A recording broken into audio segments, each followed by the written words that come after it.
Salam sejahtera pemirsa Budiman, bahagia jumpa kembali saudara di Dimensi Iman Kristiani. Acara yang melalui pelayanan media Antioquia Pama, kami rancang, kami kemas, kami siapkan khusus bagi saudara, guna gali pertanyaan, cari jawaban, dan bangun pemahaman perihal berbagai fenomena dalam keseharian kehidupan kekristenan kita. Saudara, hari-hari ini umat Kristen menghadapi gugatan bahwa kekristenanlah yang menyebabkan kemerosotan berbagai bangsa di dunia. Kebalikannya, umat Kristen merespons mengatakan, kami adalah umat yang patuh berjalan sepenuhnya di dalam rencana Allah tanpa ambisi pribadi. Saudara, ambisi pribadikah atau rencana Tuhankah sesungguhnya yang sedang saya jalankan adalah topik yang akan kita angkat jadi pokok bahasan di bincang-bincang kita hari ini. Dan untuk itu sudah hadir bersama kita kedua pembicara tamu kita, Pantar dan Keisha. Shalom Pantar. Shalom Kak Anis. Shalom Keisha. Shalom. Dan tentu saja saudara hadir bersama kita, Pendeta Bigman Sirait. Shalom Pak Bigman. Shalom Anis. Saudara-saudara, siapa yang tidak punya cita-cita? Siapa pula orang beragama yang tidak berdoa untuk cita-citanya? Tapi memang menjadi menarik, siapa yang tahu ketika dia mencapai cita-cita itu memang dari Tuhannya. Tapi memang itu yang dilakukan orang. Tiap kali mencapai apa yang diinginkannya, mereka bersaksi, puji Tuhan. Tuhan mendengar doaku, mewujudkan cita-citaku. Apa iya? Sebuah pertanyaan menarik. Karena kalau diikuti dalam gerak hidup kemudian hari, ternyata banyak hal yang bertentangan dalam dirinya. Luar biasa ya, bagaimana kita tahu? Itu keunikan dari dimensi iman Kristiani. Sebelum kita lanjut, kita berdoa saudara. Kita minta Keisha untuk pimpin dalam doa. Mari kita berdoa. Tuhanlah Bapa kami yang bertata dalam kerajaan surga. Terima kasih Tuhan, pada saat ini kami boleh sama-sama di tempat ini Tuhan, kami boleh sama-sama berdiskusi dan terus boleh belajar mengenal Engkau lebih dalam lagi Tuhan, dan berikan kami hikmat pengertian Tuhan untuk boleh mengerti akan firman-Mu, dan kami boleh terus belajar berjalan di dalam kehendak-Mu. Terima kasih Tuhan, kami menyerahkan semuanya ke dalam tangan kasih-Mu saja. Amin. Amin. Saudara, ambisi, cita-cita bukan barang yang salah. Ya, saya pernah mendengar ada orang lalu dalam sebuah diskusi juga berkata, ya, oh cita-cita itu tidak boleh itu berpusat pada manusia. Kita mesti belajar mengerti kehendak Allah. Saya juga jadi nggak ngerti. Ini kira-kira kenapa bisa jadi seperti itu gitu ya. Saudara, ketika Daud sudah semakin tua, era berpindah kepada Salomo. Inilah nasihat yang diberikan Daud kepada Salomo yang tercatat di dalam 1 Tawarikh. 1 Tawarikh pasal 28 ayat 9. Dikatakan begini, dan engkau anakku Salomo, kenallah Allahnya ayahmu dan beribadalah kepadanya dengan tulus, ikhlas, dan dengan rela hati. Sebab Tuhan menyelidiki segala hati dan mengerti segala niat dan cita-cita. Jika engkau mencari Dia, maka Ia berkenan ditemui olehmu. Tapi jika engkau meninggalkan Dia, maka Ia akan membuang engkau untuk selama-lamanya. Salomo menarik, saudara. Ketika naik raja, yang dimintanya mengagumkan, minta hikmat kan gitu ya. Lalu orang selalu bilang, iya kalau minta sama Tuhan jangan minta kekayaan, minta hikmat. Dari kekayaan belum tentu hikmat, tapi kalau dapat hikmat pasti dapat kekayaan. Tapi ternyata hidup Salomo penuh dengan malapetaka. Salomo yang cerdas dan sangat berhikmat itu berpikir bagaimana mengamankan kerajaan supaya langgeng, tidak ada goncangan sedikit pun. Bagaimana membuat kerajaan menjadi kuat super, bukan lagi cuma kuat, super. Maka apa yang disebut kemudian bagian dalam kehidupan, ya, bersinergi, dulu sudah dilakukan oleh Salomo. Caranya apa? Dia nikahin kerajaan utara, selatan, barat, timur, sekitarnya. Sehingga istrinya yang 1000 itu banyak sekali pernikahan politis sebetulnya. Ya, pernikahan politis yang dinikahi untuk sebuah keamanan kerajaan. Begitu juga dan transaksi dagang. Kalau sekarang namanya pernikahan dinasti. Antar dinasti A, dinasti B gitu ya. Sehingga akhirnya orang suka bilang gini, ya ini orang kaya ketemu orang miskin gak kebagian dong. Kapan dong kawin sama orang kaya gitu ya. Ini semacam pameo yang setiap kali kita dengar gitu ya. Tetapi ribuan tahun Sebelum Kristus peristiwa Daud itu, begitulah Salomo membangun cita-citanya. Maka dia kuat luar biasa. Tidak ada zaman sejaman Salomo itu yang dagang itu lancar setengah mati. Zaman Daud kerajaan memang sudah kuat, tapi Salomo mampu mengupgrade lagi secara kuantitatif ya, keberhasilan dari kerajaan. Nah, waktu ini makin melejit, bahasa gampangnya diberkati Tuhan. Tapi ternyata enggak loh. Tuhan marah pada Salomo karena dalam pernikahannya yang 1000 itu, banyak istri-istrinya itu yang penyembah berhala, termasuk putri Firaun. Membuat Tuhan menjadi murka dan celakanya. Salomo bukan membawa istrinya menyembah Allah itu, malah menyembah berhala istrinya. Padahal Daud sudah bilang, kenalilah Allahnya ayahmu ini. Kalau kau sungguh-sungguh pada Allah, dia akan pimpin kau. Tapi kalau kau main-main akan habis kau. Akhirnya Salomo luluh lantak. Tapi ingat ya, Salomo gak jatuh miskin. Salomo gak miskin loh. Sampai dia jatuh dari raja, Tuhan murka pada dia, kerajaannya disobek 2. Tapi yang sobek kan putranya yang ngurusin. Cuman separuh kan. Tapi ansih pribadinya si Salomo, gak ada malapetaka yang hebat tuh. Secara cita-cita, dia sudah menutup closingnya, maka sejarah akan mencatat, putranya bodoh, sampai kerajaan terbagi 2. Padahal ini hukuman karena bapaknya Salomo yang salah. Dihukumlah kerajaan Salomo. Terjadinya nanti memang di era kerajaan, di era pemerintahan anaknya. Coba kalian pikirkan cita-cita begini nih. Nah, akhirnya menarik sekali kan, ketika ambisi kita terus, ini kehendak Tuhan apa bukan? Lalu kalau ngukur fenomenanya, sepertinya Tuhan memberkati Salomo. Iya. Menarik. Pak Bigman, dari pemikiran awal yang Pak Bigman bagi kepada kami, kesuksesan tidak serta-merta berarti itu sukses menurut ukuran dunia, itu yang terlihat. Tidak serta-merta menjadi dasar yang valid buat kita untuk mengatakan bahwa apa yang kita lakukan itu adalah rencana Allah. Yes. Kebalikannya, kegagalan yang terjadi tidak serta-merta membuat kita punya alasan untuk merasa seseorang tidak menjalankan rencana Allah. Iya. Begitukah Pak Bigman? Betul. Tapi awas ya, kegagalan ukuran umum. Yang dapat dilihat Iya. oleh manusia. Bagaimanapun Yesus dalam tanda petik sebagai pemimpin agama, kalau kita bilang gagal. Karena dia tidak berhasil mempengaruhi seluruh Israel. Malah gagal total karena dia sudah nggak berhasil disalibkan lagi. Kita tahu ambisi kita itu berjalan seiring dengan iman Kristen. Masalahnya kan di Alkitab clue-nya seringkali kurang jelas, Pak. Misal dalam hal memilih jodoh, yang dijelaskan cuma bicara pilihlah jodoh yang yang sama-sama terang misal. Lalu boleh nggak kita, karena ini ada gereja yang mengatakan boleh ada yang tidak. Saya pengen calonnya tinggi, gantengnya seperti apa, seperti ini gitu. Itu dikatakan tuh ambisi, nggak boleh. Sementara kalau kita bicara mau ngikutin kata Alkitab, clue-nya cuman ya harus dapat orang Kristen aja begitu. Artinya Pantar lagi mengatakan bahwa kalau dalam proses menghasilkan sesuatu itu kan berangkatnya barangkali dari memikirkan dulu apa yang diinginkan, kemudian memikirkan cara mencapainya, kemudian baru ada pencapaian. Yang tadi sudah dijelaskan oleh Pak Bigman kepada kita semua adalah hati-hati loh, jangan hanya mengukur dari hasil akhir karena ada proses mencapai itu, dan sebelum itu ada penetapan apa yang kita mau capai. Ini dalam ranah kita berbicara antara ambisi pribadi dan Tuhan. Kemudian Pantar sekarang mempertanyakan bahwa kalau bukan hasil yang boleh dijadikan ukuran atau kriteria buat kita untuk menilai apakah sesuatu rencana Tuhan atau ambisi pribadi, lalu apa dong gitu ya yang harusnya kita pakai sebagai kriteria. Pak Bigman, bolehkah sebelum kita menjawab pertanyaan Pantar, kita luruskan dulu kosakata ambisi? Karena jangan-jangan 9 dari 10 orang kalau ditanya ambisi itu apakah pengertiannya positif atau negatif, belum lihat apapun refleksinya sudah akan mengatakan bahwa ini adalah kosakata yang negatif. Sepertinya persepsi itu yang ada. Boleh itu dulu yang diluruskan, Pak Bigman? Ini menarik memang. Karena banyak orang Kristen alergi pakai kata ambisi ya.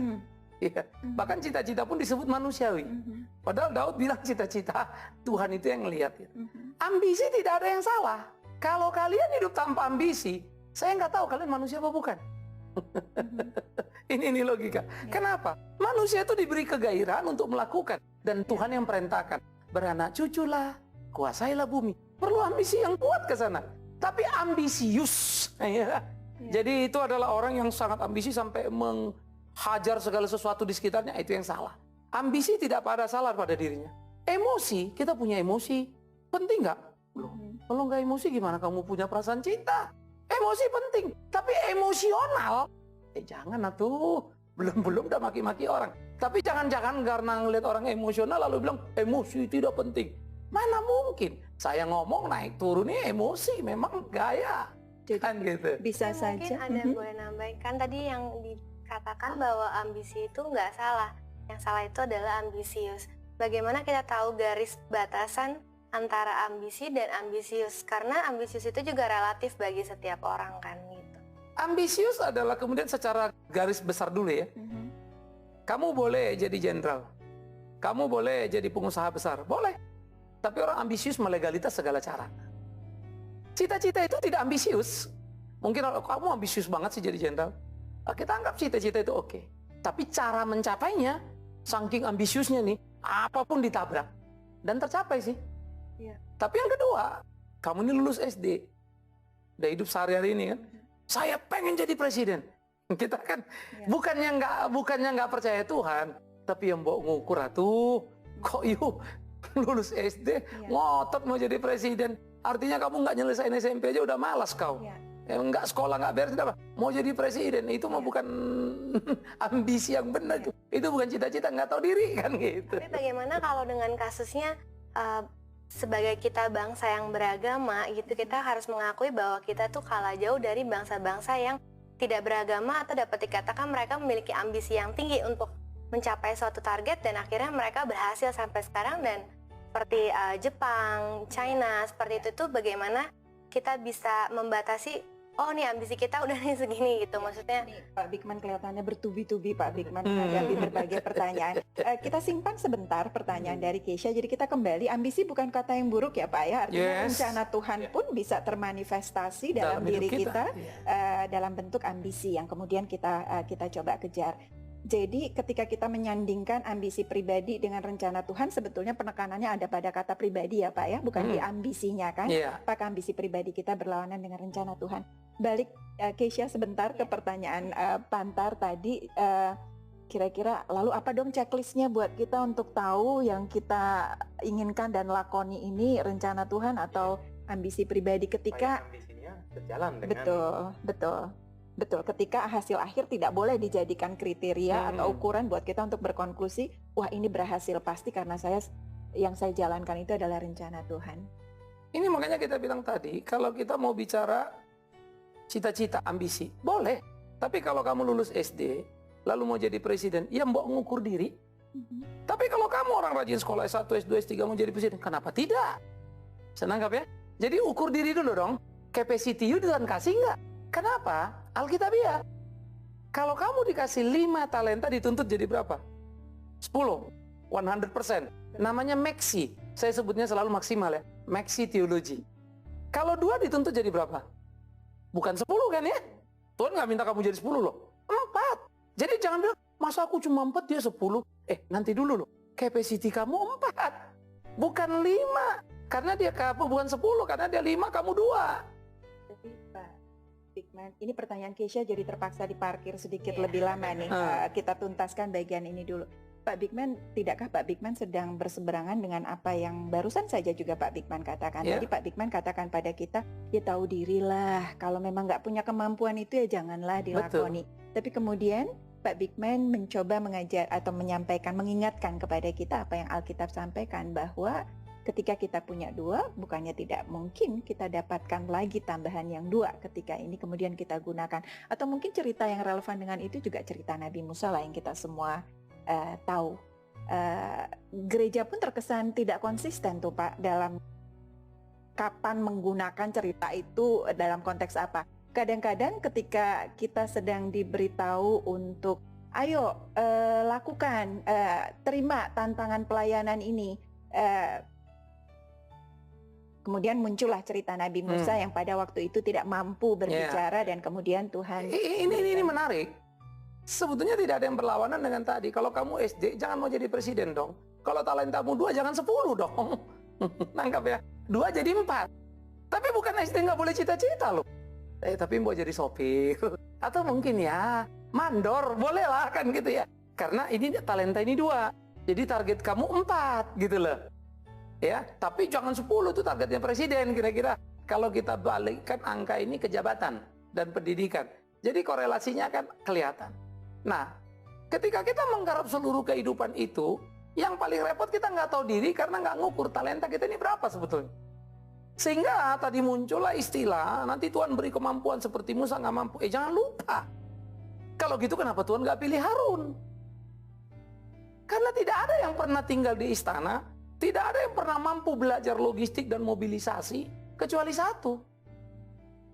Dan satu-satunya loh, Musa yang pernah tinggal di istana. 40 tahun pengalamannya. Sehingga ketika Tuhan membuat satu hukum lagu bagaimana Tuhan memimpin Musa dengan pertolongan Tuhan. Maka apa yang sudah Tuhan taruh talenta tadi itu, nggak ada di Harun. Sehingga Musa lah menjadi orang yang expect bikin hukum itu. Tapi hukum bukan dari Musa ya, dari Tuhan, tetapi capacity yang ada pada dia. Sehingga terpakailah. Satu, itu Musa. Jadi jangan bilang Musa nggak apa-apa. Musa nggak bisa ngomong? Yes, makanya. Bukan si Musa yang ngomong. Nggak bim salah bim, lalu apalah sulitnya buat Tuhan membuat Musa jadi asli lidah. Juru bicara Musa siapa? Harun. Menarik kan ya? Lah kalau Harun ya kenapa nggak Harun sekalian? Pindahin tuh kemampuan mimpin kepada Harun kan gitu. Nah Musa kemudian berjalan lalu waktu membagi satu kepala atas 100, satu atas 1000 misalnya ya. Itu ide siapa? Yitro, mertuanya kan. Duh Musa capek amat. Tapi Musa cepat langsung klik. Nah itu betul-betul mentalnya, manajerialnya jago ya. Langsung diambil, dia olah jadi sebuah keputusan. Dan Tuhan nggak pernah salah kan tuh.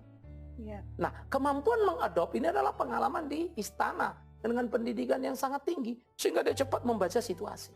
Tapi kemampuan pada 40 tahun di padang rumput. Pengalaman untuk menggembalakan Israel yang manusia ini di padang gurun. Bagaimana dia di padang rumput dipimpin Tuhan. Ini pengalaman-pengalaman unik. Istana itu memobilisasi. Paulus misal. Kalau kita melihat perjanjian baru, siapa rasul paling senior? Siapa rasul paling senior? Petrus. Ya, Petrus ya. Lalu Yohanes dan lain-lain. Paulus ini kan datang belakangan ya.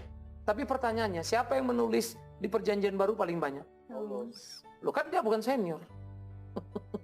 Capacity. Paulus tidak Petrus tidak secerdas Paulus. Kita mesti terima ya. Karena Petrus memang tidak skolos dalam PL. Yang skolos itu Paulus. Nah Tuhan pakai Paulus ini. Kemampuan debate di dalam analisanya. Petrus tidak pernah berani datang, bukan nggak berani lah ya. Petrus tidak pernah diutus oleh Tuhan ke Athena untuk bicara kepada karangan filsuf-filsuf yang cerdas-cerdas. Paulus yang pergi. Menarik ya? Nah, bukan Petrus nggak mau loh. Ingat ya, mati pun Petrus mau. Tapi memang Tuhan utusnya Paulus kok. Nah, capacity. Ya. Tetapi capacity mereka ini pun tidak ada artinya kalau tidak ada penyertaan Tuhan. Sehingga memang kita di bahan baku yang bagus Tuhan pakai untuk tujuan Tuhan yang mulia itu. Dan dia tahu anaknya dan dilengkapinya lah kita semua dengan cara dia. Jadi jangan sembarang kayak tadi. Kamu nggak bisa pelayanan, panti Tuhan juga bantu. Nanti dulu dong. Jangan main gerubuk gitu aja. Berarti kamu menghina Tuhan. Kok dikasih yang nggak sesuai dengan capacity? Itu menghina loh Anis. Jadi bukannya nolong Tuhan kelihatannya beriman, justru salah. Nah itu yang mengerikan sehingga banyak orang berani berkhotbah tapi tidak berani belajar. Iya, harusnya kita sudah lebih siap untuk dengar jawaban pertanyaan Keisha tadi. Kira-kira Pak Bigman kalau pakai bahasa saya, kalau kekristenan begitu handalnya, lalu kenapa bukti yang kita bisa lihat bertentangan dengan itu? Bangsa-bangsa yang notabene bisa diberikan atribut bangsa Kristen adalah bangsa-bangsa yang tertinggal sekarang ini. Ini memang satu kesalahan sejarah. Kesalahpahaman, bukan sejarahnya yang salah, tapi kesalahpahaman terhadap sejarah. Kenapa? Eropa itu dulu barbar. Ya, barbar sama sekali. Masuknya kekristenan mempengaruhi banyak, khususnya reformasi. Sehingga muncul renaissance, pencerahan dan segala macam itu begitu besar, luar biasa. Sehingga mempengaruhi Eropa dan maju luar biasa. Ya. Swiss. Reformatornya di situ adalah Johannes Calvin. Jerman. Reformatornya adalah Martin Luther. Dua negara ini penting dalam ukuran satu presisi, ketepatan. Ya untuk ya, tidak untuk tidak. Di Jerman, presisi dalam mesin. Tepat. Seluruh dunia mengakui mesin paling presisi Jerman. Swiss, presisi dalam waktu. Tepat. Seluruh dunia ngakuin produk Swiss itu ya, jam tangan Swiss. Jam itu Swiss kan gitulah ya. Ini luar biasa loh. Ya. Nah jadi kalau kita melihat di dalam pergerakan itu, ini hebat. Lalu orang-orang Puritan yang cinta Tuhan nih, pergi kemana? Amerika. Sesudah mereka menemukan Amerika yang sekarang jadi polisi dunia, the big boss-nya dunia sekarang ini, bangunlah Amerika. Sehingga ditulislah di dalam US dollarnya, in God we trust. Very Christian. Menarik ya? Begitu amat sangat Kristennya. Di negara ini dibangun semangat HAM. Swiss, Jerman, negara-negara Eropa, semua membangun badan-badan dunia. Baik badan pendidikan, kesehatan, seluruh kelas. Datang dari negara Kristen. Catat baik-baik. Tidak satupun produk yang bukan negara Kristen. Ini dulu ya. Dari negara Kristen yang luar biasa itu datang. Begitu semangat dan begitu bergairahnya. PBB pun lahir dari ide hal itu. Karena kasihlah sesamamu manusia seperti dirimu sendiri. Kalau begitu kenapa kamu kotak-kotak? Nah, yang problem, nah ini problem, makin lama si Amerika, si Eropa, si Jerman, si Prancis semua nih, makin arogan dalam keberhasilannya. Sehingga dia kehilangan kasih mula-mula. Nanggap ya? Sehingga kasih mula-mula ini memang merosot-merosot. Karena sekarang sudah cenderung menjadi liberal, kita nggak perlu Tuhan. Jadi free thinker. Bukan ateis, tapi free thinker. Tapi yang nggak usah ke gereja. Itu sebab kalau kita lihat di Amerika ke gereja berapa persen. Eropa menurun. Tapi tetap Kristen agamanya. Nah, semangat keimanan ini yang rontok. Kemudian hidup itu sudah jauh dari gaya Kristen. Karena kemudian serba berlebih, serba apa. Padahal gaya Kristen hidup yang cukup. Ya, enough is enough kan gitu ya. Sekarang udah lain nih. Maka dulu enough is enough, korupsi tuh kagak ada ceritanya. Sekarang udah mulai dah kan gitu ya. Mulai perasa perusuk, main sana, main sini. Nah waktu dia mulai meninggalkan kebenaran, jangan lupa dia mulai anjlok. China sekarang membangun dirinya. Jepang membangun dirinya. Belajar dari mana? Jepang adalah fotokopinya Amerika. China memfotokopi dan mengubah hidup komunismenya. Dan mengubah arahnya sehingga dia menjadi satu negara yang lucunya setengah mati. Karena cara dagangnya adalah kapitalis padahal dia sosiologis. Kalau orang sosialis, dagangnya kapitalis, itu China. Kapitalis itu apa? Itu bukan komunis. Kapitalis itu barat itu. Western itu. Pengaruh Kristen. Tapi kapitalis tidak sama dengan kapitalisme. Semuanya melulu uang. Kapitalis adalah ada tuan, ada budak, ada bawahan kan? Yang bawahan ini mesti kerja kepada tuannya tetapi melapor. Tapi diingatkan, hei tuan-tuan. Ingat di atasmu masih ada tuan. Tuan-tuan sekarang lupa nih kalau masih punya tuan. Ditekannya lah di bawah ini gitu loh. Sementara yang bawah dibilang, hei bawahan, kau kerja kepada tuanmu jangan seperti pada manusia, bekerjalah seperti pada Tuhan. Nah menjawab tadi, kalau kita dituntut seperti Alkitab, semua ini orang Kristen ya, kerja seperti bekerja kepada Tuhan. Kerja sama bos kita seperti pada Tuhan. Kan kita bilangnya kalau bos kita baik, kalau bos kita jahat, masa saya kerja seperti pada Tuhan? Yes, harus. Karena seperti pada Tuhan kau berikan yang terbaik, kau kerjakan yang terbaik. Jangan ribut kau bosmu jahat. Kenapa? Karena dengan kau baik, bosmu akan baik. Kalaupun tidak, 1000 orang menunggu kamu. Orang yang tahu kamu baik, dia akan ambil. Dia nggak mau bodoh tuh orang. Mari, kamu sama saya nih. Itu sebab semangat Kristen itu kalau saja hidup luar biasa. Saya tambah sedikit Anis. Alkitab bilang jangan malas. Artinya rajin kan? Sekarang kita main logika. Orang rajin pintar apa bodoh? Pintar. Anak Tuhan, takut Tuhan jujur apa enggak? Jujur. Limpah itu di Alkitab, hendaklah kau jujur, bekerja jujur, dan segala macam. Tanggung jawab apa enggak? Limpah di Alkitab seperti majikan itu pergi, 5 jadi 10 tadi itu kan? Tanggung jawab itu responsibility terhadap kepercayaan. Kemudian orang bisa dipercaya apa enggak? Jadilah orang yang bisa dipercaya, karena itulah masa depan hidupmu katanya kan. Semua itu. Nah kalau ada orang rajin, pintar, jujur, tanggung jawab, tahan banting. Dan memakai cukup, tidak berlebih-lebih kan gitu ya. Kira-kira orang ini akan kerja berhasil apa enggak? Pasti. Nah itu orang Kristen. Loh tapi dia nggak berhasil Pak. Saya jawab gampang. Belum Kristen. Saya bikin satu pertanyaan penutup yang mudah-mudahan bisa membantu kita membangun kepekaan, membedakan antara ambisi pribadi dengan rencana Tuhan. Pak Bigman tadi kutip mengenai Paulus. Ketika Paulus diramalkan bahwa jika dia ke Yerusalem kemudian dia akan ditangkap di sana. Dinubuatkan.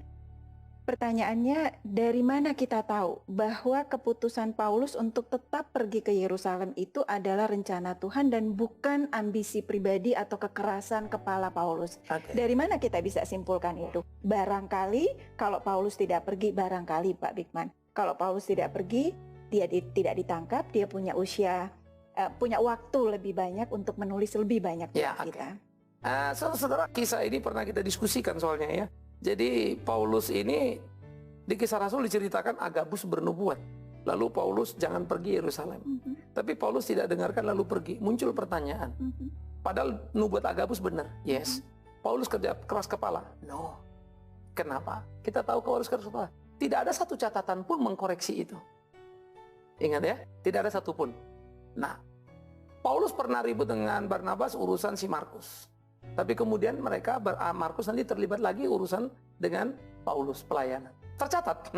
Nah, jadi tidak ada catatan. Dan yang kedua, yang menarik adalah memang untuk itu aku dipanggil. Memang betul sih, sangkal diri, pikul salib. Nah, Paulus sangat clear terhadap apa yang kehendak Tuhan dalam hidupnya.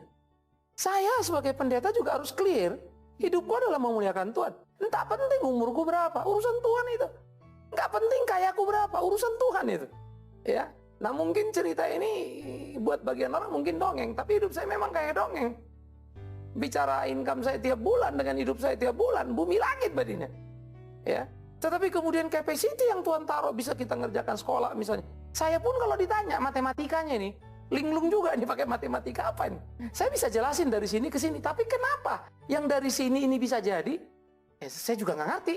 Tahu-tahu ya Tuhan bikin dia tergerak. Atau Tuhan atur orang, lalu orang kenal saya, lalu nyambung. Tapi kenapa bisa kenal? Kenapa itu orang kenalin? Lalu kenapa itu orang jadi interesting? I don't know. Nangkap ya? Nah, karena itu cita-cita kita harus kita jalankan di dalam kemurnian memuliakan Tuhan. Jadi gini ya, tujuan hidup kita cuma satu, ingat. Memuliakan Tuhan. Nah, itulah cita-cita kita. Cita-cita memuliakan Tuhan lewat apa? Main musik. Memuliakan Tuhan lah menulis. Memuliakan Tuhan lewat apa? Pengusaha. Memuliakan Tuhan lewat apa? Polisi, jaksa, nggak ada yang salah semua itu. Jaksa, polisi, hakim itu bagus kalau dia benar. Yang salah kan dia korup, kan gitu ya. Nah jadi ini bagaimana semua memuliakan Tuhan sehingga kalau dia kerja memuliakan Tuhan yang tadi dia rajin, jujur, tanggung jawab, pintar, seterusnya. Sayangnya cita-cita adalah saya mau jadi presiden supaya bisa nangkep musuh saya. Saya mau jadi pengusaha supaya ya bisa kawin sama artis yang banyak kan. Kan gitu kan. Saya mau ini karena mau beli mobil ini. Ya itu cita-cita Kristen yang salah. Saya harus mengatakan itu ambisi yang sudah ternoda. Ya, jadi murninya ini yang mesti dijaga begitu ya. Dikuduskan oleh Roh Kudus. Ya, ada lebih banyak lagi diskusi menarik. Itu sebabnya pemirsa Budiman tetap setia jelang setiap episode Dimensi Iman Kristiani yang memang kami rancang, kami kemas, kami siapkan dengan harapan sudah dan selalu akan memberkati kita semua. Kita akhiri jumpa kita saudara, kita syukuri iman Kristen kita minta pendeta Bigman Sirait tutup jumpa kita. Muliakan Tuhan, dia akan memberkatimu lewat pekerjaan, mobil, rumah. Cari dahulu kerajaan Allah dan kebenarannya. Semua ditambahkan kepadamu. Pantar, mari tutup dalam doa. Bapak terima kasih buat perbincangan ini. Kiranya apa yang kami diskusikan menjadi berkat bagi setiap orang yang melihat. Di dalam namamu kami berdoa. Amin. Amin.